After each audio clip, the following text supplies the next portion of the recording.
알고 사느냐 아니면 믿고 사느냐 하는 문제에 있어서 사람 알고 사는 게 아니라 믿음으로 산다. 믿음으로 산다.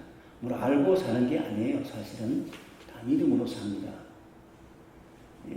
근본적으로 우리가 태초에 무슨 일이 있었는지 아는 사람이 없잖아요. 경험할 수가 없잖아요. 태초에 아무도 가서 그 현장을 목격한 사람이 없습니다. 그러니까 태초에 무슨 일이 있는지 알고 사는 사람이 없고요. 역사의 종말은 아직 닥쳐오지 않았어요. 앞으로 무슨 일이 있을지 알지 못합니다.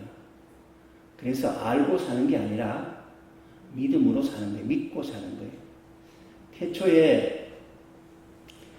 태초에 그냥 태초에 우연히 이렇게 세상이 만들어졌다고 생각하는 사람이 있어요. 우연히. 그리고 종말은 우연히 그냥 사라지고 만다, 없어진다. 이렇게 생각하는 사람들이 있어요. 아주 모르는 사실에 대해서 믿긴 믿는데 어떻게 믿느냐? 부정적으로 믿고요. 절망적으로 믿는 거예요. 태초에 무슨 일인지 잘 모르니까 많이 연구하던 어떤 한 청년이 어느 날 성경을 읽어보니까 성경 첫머리에 태초에 하나님이 천지를 창조하셨느니라. 이 첫 번째 이 한 구절에 그냥 그대로 감동받아가지고 목사가 됐던 분을 내가 알고 있어요. 그냥 너무 허무하게 어떻게 우연히 와서 우연히 사라지는 것 같은 그런 인생이라고 생각하고 사니까 너무 허무하고 무의미하고 어떻게 살아야 할지를 모르겠어요. 근데 창세기에서 태초에 하나님이 천지를 창조하셨다 하는 그 말에 그래 우연히 생기려고 있나 누군가 만드신 분이 계시겠지. 거기서부터 힘을 얻기 시작해가지고 성경을 많이 보기 시작했고 신앙생활하고 나중에 목사도 되고 그런 분을 제가 알고 있어요. 전 청년 시절에 제가 영락교회 다닐 때 그런 사람을 만났어요. 우리가 우연히 만들어졌다, 우연히 생겼다 하면 우리 자신이 너무 우연의 산물이잖아요. 근데 하나님이 계시다. 어떤 계획에 의해서 만들어진 거지. 우리가 우연히 만들어질 리가 있나. 하나님을 믿고, 창조주 하나님을 믿고, 그 하나님께서 그러면 역사를 어떻게 섭리해 나가시고, 종말에 어떻게 하실 것인가에 대해서 성경을 통해서 배우게 됩니다. 하나님이 계시고, 또 우리를 그 하나님은 인격적인 하나님이세요. 우리 사람을 보니까 인격적이잖아요. 사람은 인격적이에요. 듣고 보고 말하고 할 수 있는 인격이에요. 그래서 말씀하시는 하나님이고 그 성품은 인자하고 선하신 분이세요. 좋으신 분이에요. 그렇게 성경에서 계시하십니다. 그 인자와 그 선하심과 인자하심이 영원하도다. 성경에 그런 말씀이 자주 반복되고 있습니다. 인자하신 그 하나님이 우리를 인자하신 사람이 우리를 사랑하사 구원하기 위하여 이 세상에 하나님의 아들 하나님과 똑같은 본성을 가지신 분을 사람의 몸을 입어 태어나게 하시고 우리에게 말씀하셔서 하나님의 마음과 계획과 뜻을 알게 하셨어요. 그리고 예수님을 통해서 우리는 하나님을 압니다. 하나님이 어떤 분인가를 알고 하나님의 계획이 무엇인지를 압니다. 그렇게 해서 구세주를 보내셨어요. 그래서 이 예수님을 통해서 우리가 하나님을 알고요. 하나님의 말씀과 뜻을 알게 되고요.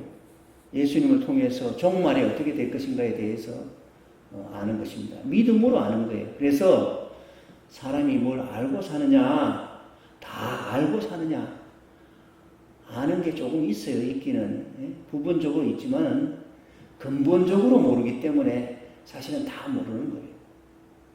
하나님이 그래서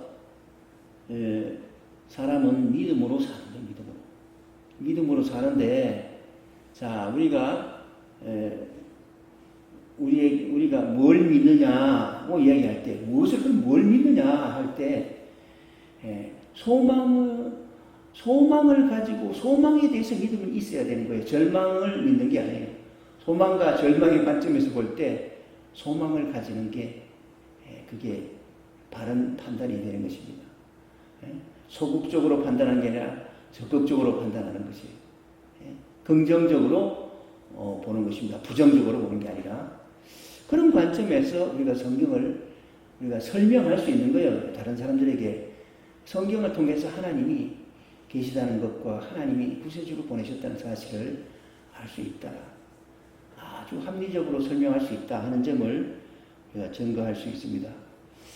그래서 하나님께서 예수님을 통해서 우리에게 말씀하실 때 하시는 말씀은 다 우리에게 소망을 주고 복을 주는 말씀이에요. 그 많은 사람들이 인생은 무상하다, 인생은 우연히 왔다, 그냥 내일이면 죽으면 끝이다 이런 생각으로 살아요. 죽으면 끝인지 그 사람이 압니까? 몰라요. 그렇게 자기가 그렇게 믿는 거예요. 인생은 무상하대요. 그냥 어디서 왔는지 어디 간지 알지 못하고 그냥 사라지는 것이래요. 자기가 압니까? 몰라요. 그렇게 믿는 거예요. 우리가 같은 믿음이라도 하나님이 계시고 나는 하나님의 사랑받는 자녀라는 믿음을 가지고 미래에 내가 부활하고 영생할 것을 믿는 것 이렇게 가르치고 이렇게 믿는 것은 아주 자기를 사랑하고 다른 사람을 사랑하는 것입니다. 반대로 인생은 무상하다 하는 것은요, 자기도 사랑하지 않고 또 그렇게 가르치는 사람은 남도 사랑하지 않는 거예요. 너 내일이면 죽을 거야, 없어질 거야. 그러니 살아있을 때 그냥 먹고 마시고 즐기자. 그렇게 가르치는 건 나쁜 거예요. 그렇게 가르치는 것은 사람을 사랑하는 것이 아닙니다. 자기를 사랑하는 것도 아니에요. 그래서 우리는 다 알고 사는 게 아니라 믿음으로 사는데, 믿고 살 때 소망을 가지고 사는 것이 중요한데, 그 하나님이, 소망의 근거는요, 그 하나님이 좋으신 분이기 때문에 우리가 그 하나님이 선하고 인자하신 분이라는 사실에 대한 믿음에서부터 우리의 소망이 달려있는 거예요. 선하고 인자하신 분이니까 우리가 자신을 보든 남을 보든 우리가 희망적인 말을 할 수 있게 되는 것입니다. 예수님께서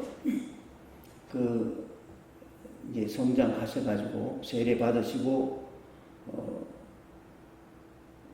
이제 오늘 복음을 전하러 나섰습니다. 첫 번째 나섰을 때 첫 번째 이제 대표적인 그 설교가 언제 자기 고향에서 나사렛이라는 고향에서 첫 번째 설교를 하게 되었어요.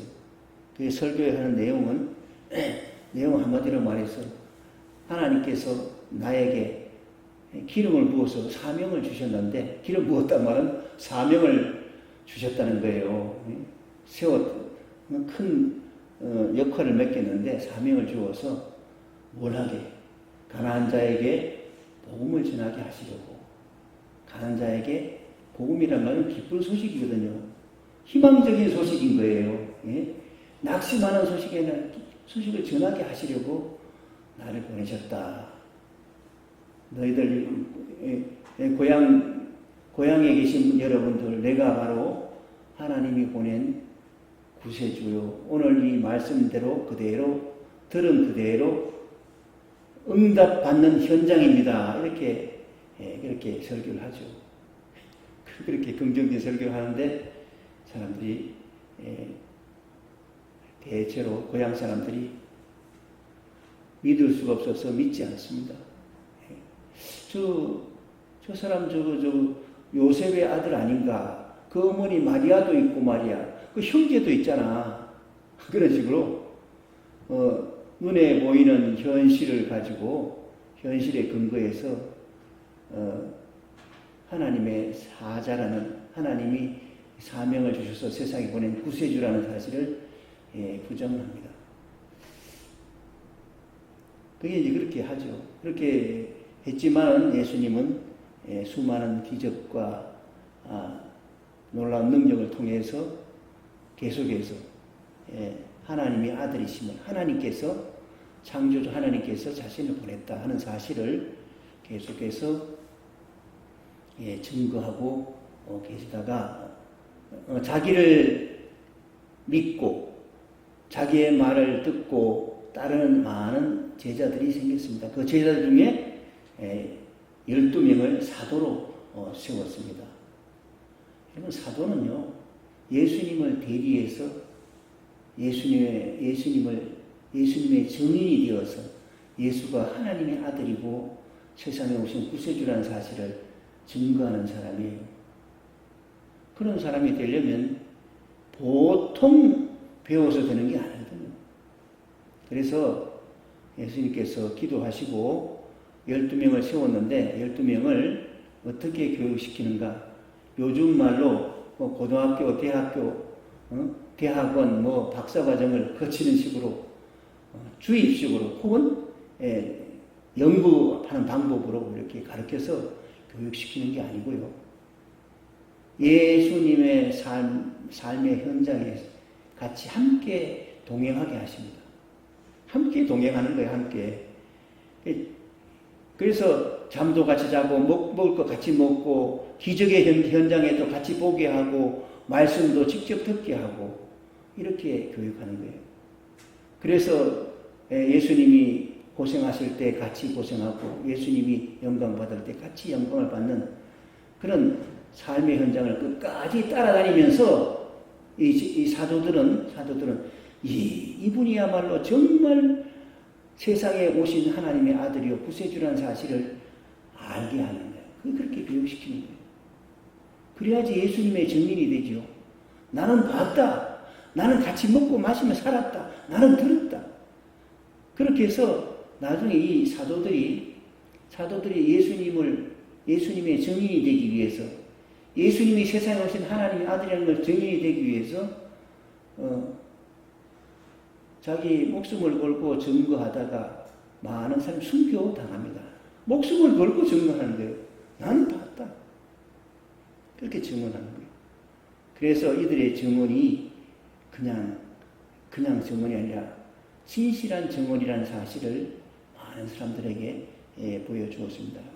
오늘 이 성경 말씀을 읽은 이 본문 말씀은요, 예수님이 공적인 설교, 예수님이 제자들을 데리고,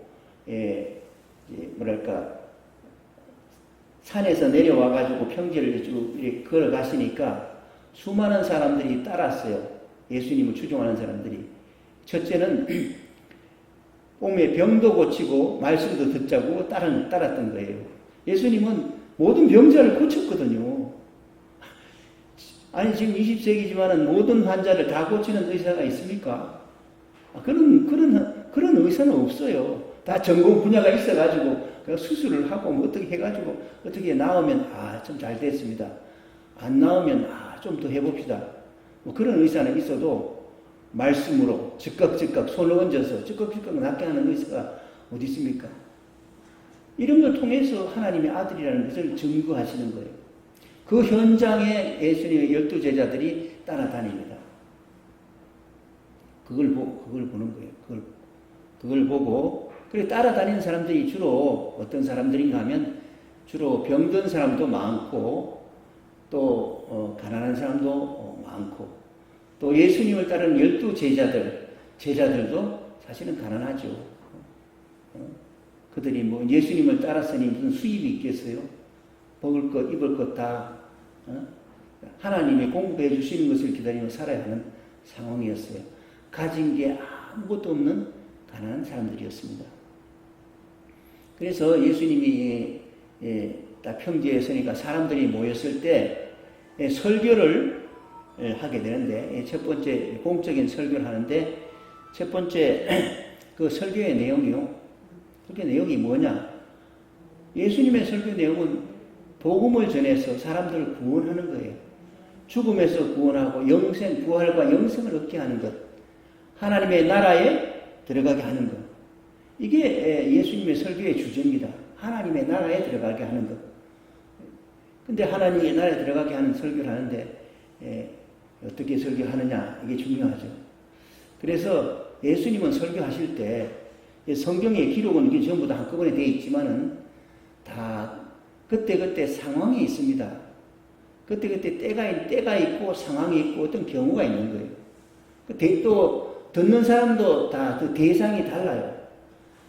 그래서 이 성경을 우리가 그냥 막 읽으면서 이 성경 말씀이 뭐 이게 진짠가 가짠가 이런 식으로 이렇게 검색하면 도저히 이해가 되지 않는 그런 말씀이 너무 많습니다.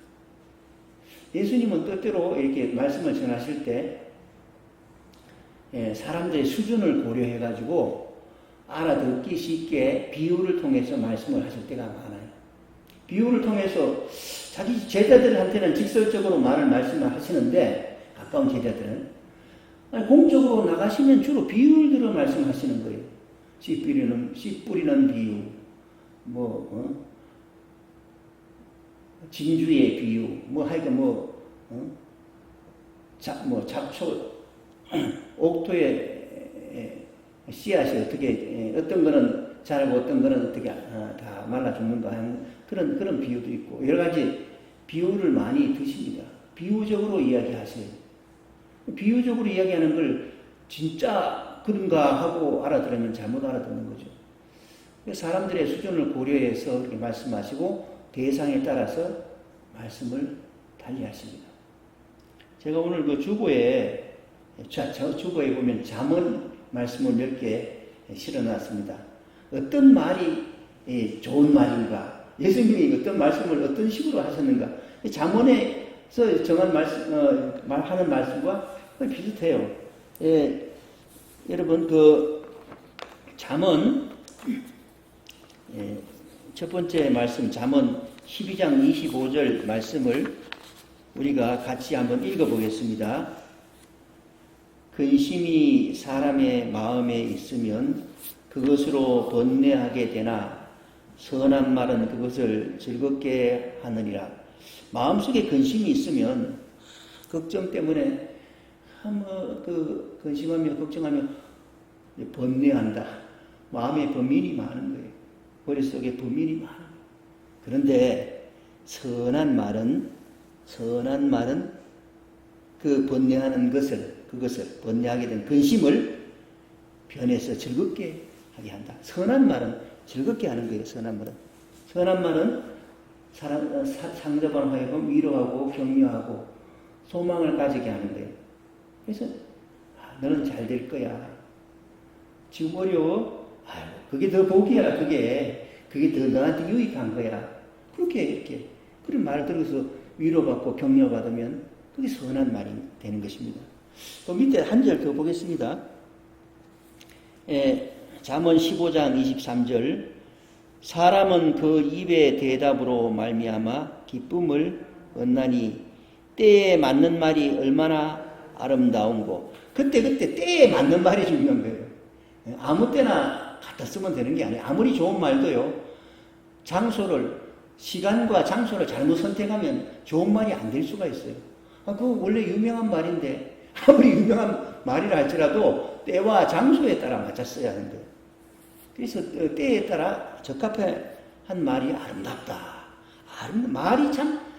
말이 뭐 이렇게 눈으로 보듯이 아름다운 게 아니잖아요. 그런데 말이 참 아름답다. 이렇게 말을 하게 됩니다. 자, 그 다음에 잠언 25장 11절 같이 읽어보겠습니다. 경우에 합당한 말은 아로 새긴 은쟁반의 금사가니라. 이거 비유죠. 경우에 합당한. 어떤 요런 경우에, 요런 상황에 딱 맞는 말을 누가 하면요. 그 말 참 기가 막히다. 그 기가 막히게 아름다운 말을 갖다가 어떻게 표현했는가 하면, 아로 새긴 은쟁반에, 은을 무늬를 넣어가지고 이쁜 은쟁반에다가 금으로 만든 사과를 탁 올려 넣은 것 같다. 그러면 그만큼 아름답다는 거예요. 말이라는 게 이렇게 경우에 합당하게 할 수 있다면 말은 참 사람들로 하여금 아름다움을 느끼게 해줍니다. 그 밑에 한 절 더 있으니까 드리고 24장 26절 적당한 말로 대답하면 입맞춤과 같으니라. 적당한 말, 아주 적당한 말로 대답을 잘하면 뽀뽀한 것 같다. 입맞춘 것 같다.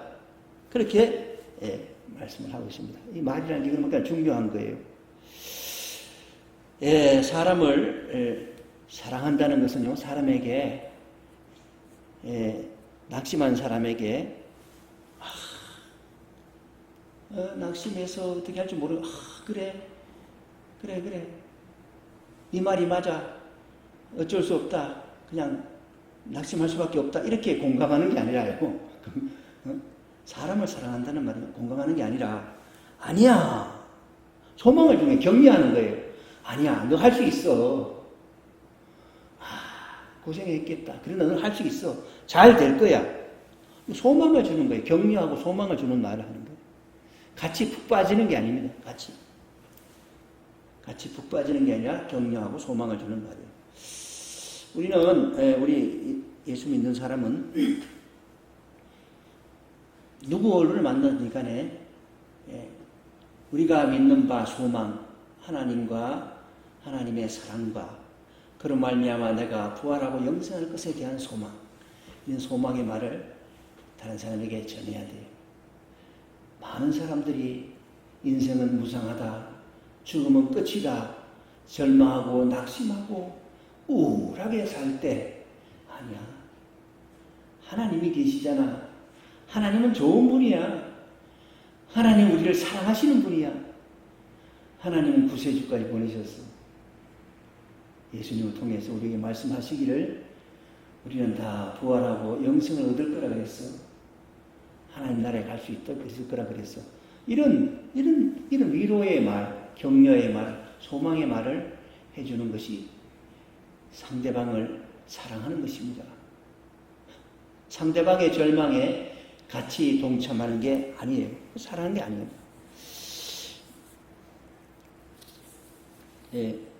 예수님께서 오셔서 처음 하신 말씀, 아까 우리 예수님께서 처음 와서 고향에 와가지고 하신 말씀을 우리가 전에도 봤지만은 한번 같이 읽어보겠습니다. 누가복음 4장 16절에서 19절 말씀이요. 예수께서 그 자라나신 곳 나사렛에 이르사 안식일에 늘 하시던 대로 회당에 들어가사 성경을 읽으려고 서심해 선지자 이사야의 글을 들이거늘 책을 펴서 이렇게 기록한 데를 찾으시니 곧 주의 성령이 내게 임하셨으니 이는 가난한 자에게 복음을 전하게 하시려고 내게 기름을 부으시고 나를 보내셨다. 포로된 자에게 자유를, 눈먼 자에게 다시 보게 함을 전파하며 눌린 자를 자유롭게 하고 주의 은혜의 해를 전파하게 하려 하심이라 하였더라. 여기서요, 포로된 자, 눈먼 자, 눌린 자, 이런 말은요, 같은 말이에요. 다 같이 가난하고 불쌍하고 어려운 사람을 말하는 거예요.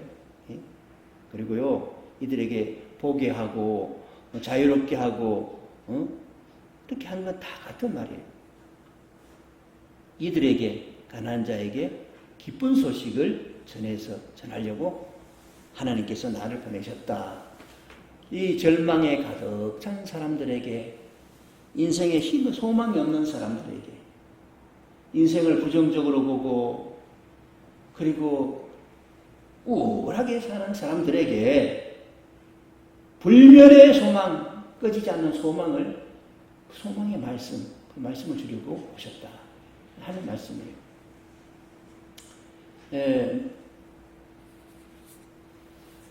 많은 사람들이요, 살다가 자살하는 사람들이 많아요. 여러분, 자살하면 꼭 돈이 없어서 자살하는 거 아니에요. 돈 없어서 자살하지 않는 사람도 있어요. 낙심해서 어떻게 살고 해서 하는 사람도 있지만은 돈을 많이 있으면서도 자살하는 사람 많아요. 여러분, 그래서 그런 사람 많잖아요. 우리가 볼 때 알지 않습니까? 예를 안 들어도 알아요. 그런 사람들 왜 자살합니까? 희망이 없어서 자살하는 거예요. 희망이 없어서. 어떤 방식으로든 희망이 없어서 자살합니다. 제가 어떤 사회복지기관에 다녔는데, 그 복지관에 있는 사람들 중에 제가 청년 시절이었어요. 서울에 있는 천혜재활이라고 갔었는데, 거기 주일마다 가서 예배를 드리고 하는데, 내가 오기 전에 그 천혜재활 안에 아주 똑똑하고 명랑하고 참 좋은 사람이 있었대요. 장애인이긴 한데 참 좋은 사람이 있었대요. 근데 어느 날 자살했다는 거예요. 아까운 사람 같다는 거예요. 너무 똑똑하니까 자기 인생을, 자기의 과거를 돌아보고 앞으로 미래를 돌아보니까 희망이 없는 거예요. 자기처럼 이렇게 몸이 불편해가지고 아무런 희망이 없어요. 그게 너무 똑똑하니까 너무 잘 알아요. 너무 눈에 보듯이 다 아는 거예요. 그래서 어느 날 양반이 자살했어요. 그런 얘기를 제가 들으면서 또 실제로 거기 있는 사람들도요, 이 세상에서 뭐 이렇게 남한테 꼭 얻어먹는 게 아니라 이렇게 좀 이렇게 자기 힘으로 살 수 있게 하고 좀 떳떳하게 살 수 있도록 이렇게 여건을 만들어주려 하는데도 뭐 따라와 주지를 않더라고요. 왜 그냥 그렇게 해봐야 뭐 하냐 이야. 그렇게 해봐야 내가 무슨 좋은 날이 있겠느냐. 희망이 없다. 그래서 절망해서 아무것도 하려고 하지 않고 술 많이 먹고 술 취하려고 하고 그러더라고요. 이 절망은 사람을 죽이는 병입니다. 자살하게 하는 병이에요. 불면의 소망. 하나님이 주시는 거예요. 하나님이 계시다. 전능하신 하나님은 우리를 사랑하시다. 당신을 사랑합니다. 그래서 당신은 희망이 있어요. 하나님이 당신을 사랑하기 때문에 당신에게 희망이 있는 거예요. 당신의 능력과 지혜로는 희망이 없지만은 전능하신 하나님이 우리를 사랑하시니까, 나를 사랑하시니까 내게 희망이 있는 거예요. 예수님께서 그 희망을 전하러 오셨어요. 오늘 그 본문의 말씀은요, 예수님이 첫 번째 설교에서 제자들을 대상으로 설교를 하셨어요. 많은 사람 중에서 제자들을 보시면서, 사람이 많이 모였는데 자기 제자들이 이렇게 모여있고, 또 어중어중 이러고 사람들이 멀찌감치 구경삼아 온 사람도 있고, 아파서 온 사람도 있고 다 있어요. 그런 환경을 생각해야 돼요. 첫 번째 예수님이 하신 말씀이 제자들을 보시면서 말씀하신 거예요. 말씀하시면서 제자들을 보시면서, 제자들 가난하고 그렇잖아요. 그래서 말씀하셨는데, 여러분 누가복음 4장 누가복음 그 6장 주고 뒷면에 제가 인쇄했습니다. 보게 되면 6장 20절에 예수께서 눈을 들어 제자들을 보시고 이르시되, 자기를 따르는 제자, 사도를 포함해서 진실로 따르는 제자들을 봤어요. 그리고 이들이 그야말로 가난하고 가진 것 없는 사람이에요. 그런 이 제자들에게 주시는 말씀이 무슨 내용이, 안 읽어봐도 뻔하죠. 예수님은 소망을 주시는 거예요. 소망. 가난한 자에게. 그래서 말씀을 하십니다. 우리 여러분이 같이 읽어보고 같이 설명을 드리겠습니다. 같이 6장 20절에서 23절까지 같이 읽어보겠습니다. 예수께서 눈을 들어 제자들을 보시고 이르시되, 너희 가난한 자는 복이 있나니 하나님의 나라가 너희 것이미요. 지금 줄인 자는 복이 있나니 너희가 배부름을 얻을 것이미요. 지금 우는 자는 복이 있나니 너희가 웃을 것이미요. 인자로 말미암아 사람들이 너희를 미워하고 멀리하고 욕하고 너희 이름이 악하다 하여 버릴 때는 너희에게 복이 있도다. 그날에 기뻐하고 뛰놀라. 하늘에서 너희의 상이 큼이라. 그들의 조상들이 선지자들에게 이와 같이 하였느니라. 예수님이 소망을 주시는 거예요. 너희 지금 가난한 자, 이 세상에서 지금 가난하지, 가진 것 없어, 볼품이 없어, 사회적 신분도 없어, 복이 있다. 너희들은 참 가난한 자 복이 있다. 왜냐? 너희들이 하나님 나라가 너희들 거야. 하나님, 어떻게 그런 말씀이 이해가 되죠? 이해 안 돼도 좋아. 일단은 하나님 나라가 너희 가난한 자들 거야. 이해는 차츰차츰 하기로 하고 소망을 주시는 거예요. 이 제자들에게, 가난한 제자들에게, 병든 자들에게, 비천한 자들에게 소망을, 하늘나라가 가까이, 너희들에게 가까이 있는 것이다. 너희들 거야. 그렇게 얘기하시는 거예요. 설명은 반복해서 하는 말씀은요, 지금 줄인 자는, 배가 고프, 가난하니까 먹을 거 없어서 못 먹으니까 줄이는 거죠. 굶는 거죠. 근데 너희들 지금 배고프지? 이제 배부를 때가 올 거야. 너희들이 배고파서 우냐? 너희 웃을 때가 올 거야. 그러니 너희들은 참 복 있는 사람이야. 복 있는 사람. 그렇게 위로하고 격려하시는 거예요. 얼마나 기쁘겠어요. 그리고 예수님을 따라다니면요, 칭찬만 받는 게 아니라 예수님을 비난하고 예수님을 욕하는 사람이 많아요. 예수님이 생전에 첫 번째 소문이, 어떤 소문이 돌아가는가 하면, 미쳤다. 예수가 미쳤다. 저 미친 정신병자다. 헛소리 하고 다닌다. 그런 소리를 들었어요. 근데 그 미쳤다는 사람을 따라다니니까 그 제자들은 어떻게 했어요? 똑같이 더 형편없이 욕을 얻어먹는 거죠. 비난을 받는 거예요. 두 번째로는 예수님이 거짓말한다. 거짓말쟁이다. 예수님이 그 제사장에게 재판을 받을 때 네가 하나님 아들이냐 그럴 때 예수님이 그걸 인정했거든요. 내가 바로 그다. 네가 그렇게 말했지. 내가 바로 그 사람이다. 그러니까 이 한 가지 인간에 불과한 인간이 하나님을 모독하도다. 네가 어떻게 하나님의 아들이고 구세주란 말이야. 거짓말쟁이. 예수 거짓말한 사람으로 그렇게 인정을 받아가지고 욕을 얻어먹었어요. 예수님 생각해보세요. 정신병자라고 소리를 듣지 않나. 종교적인 사기꾼, 거짓말쟁이라고 핍박을 받았어요. 그럼 그 예수님을 쫓아다니는 사람은 어떻게 했어요? 똑같이 아무나 그보다 더 바보스럽게 취급을 당했을 거예요. 그렇게 당하는 일이 있을 텐데 너희가 내 이름 때문에 나 때문에 핍박받고 어려운 일이 생기면 기뻐하고 즐거워해라. 즐거워 좋아요. 하늘에서 상이 받을 상이 크다. 그렇게 제자들에게 소망을 주는 말씀을 하셨어요. 여러분 23절에 그날에 기뻐하고 뛰놀라 하늘에서 너희 상이 큽니다.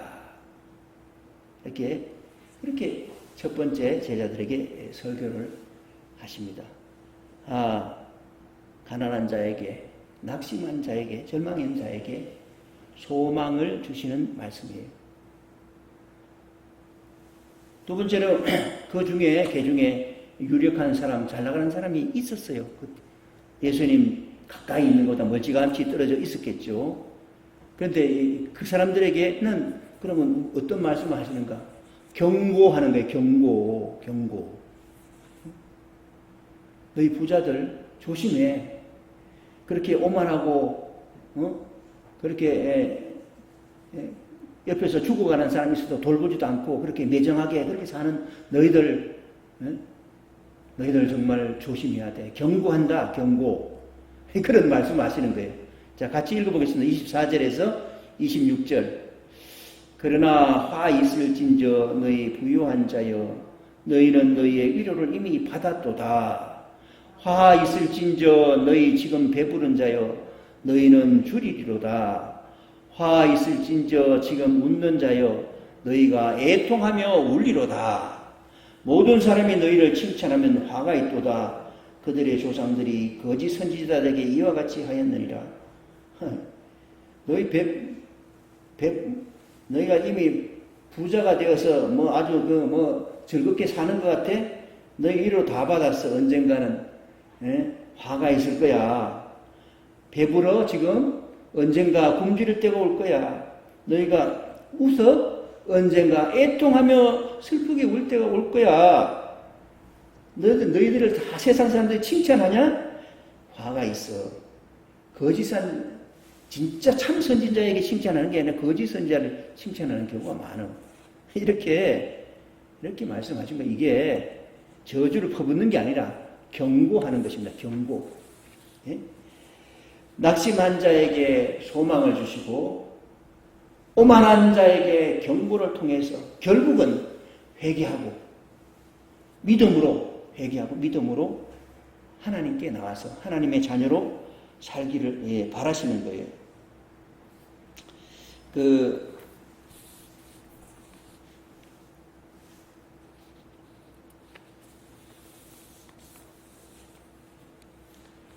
사도 바울이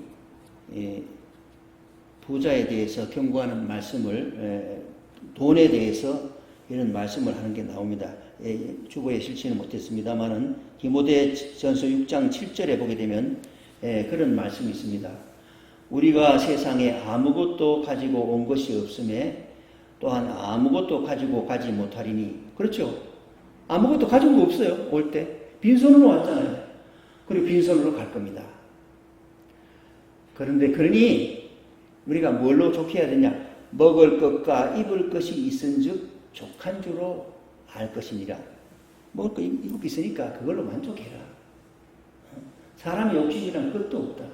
먹을 것 입을 것 있으면 그걸 만족해라.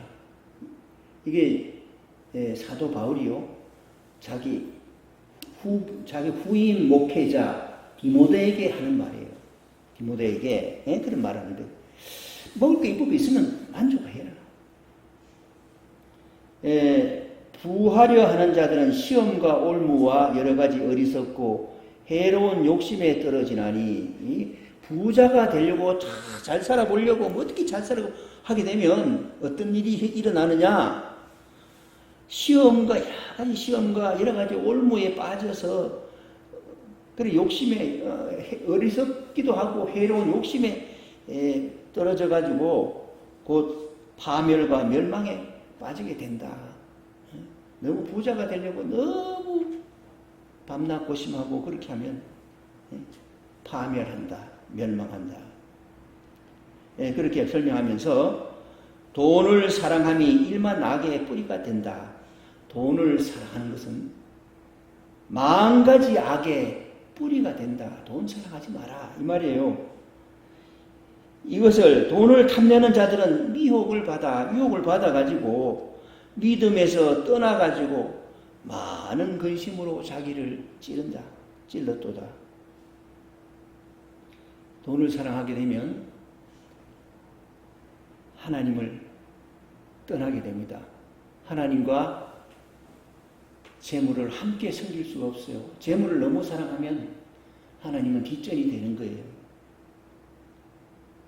그래서 디모데 목사에게 그렇게 이야기합니다. 11절에 오직 너 하나님의 사람아 이것들을 피하고 이런 것들 돈 사랑하는 것 탐내는 것 이런 걸 피해라. 목사가 돈 사랑하면 안 돼. 돈을 탐내면 안 돼.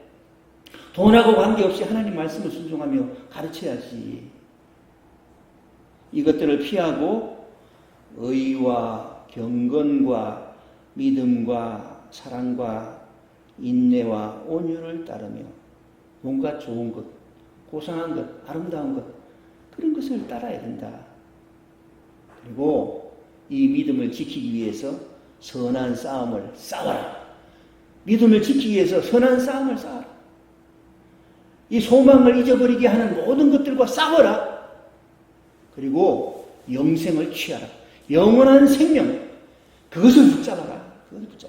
이렇게 권면합니다. 이를 위하여 내가 부르심을 받았고 많은 증인들 앞에서 선한 증언을 하였도다. 첫째는 이 디모데에게 그렇게 말씀을 하시고요.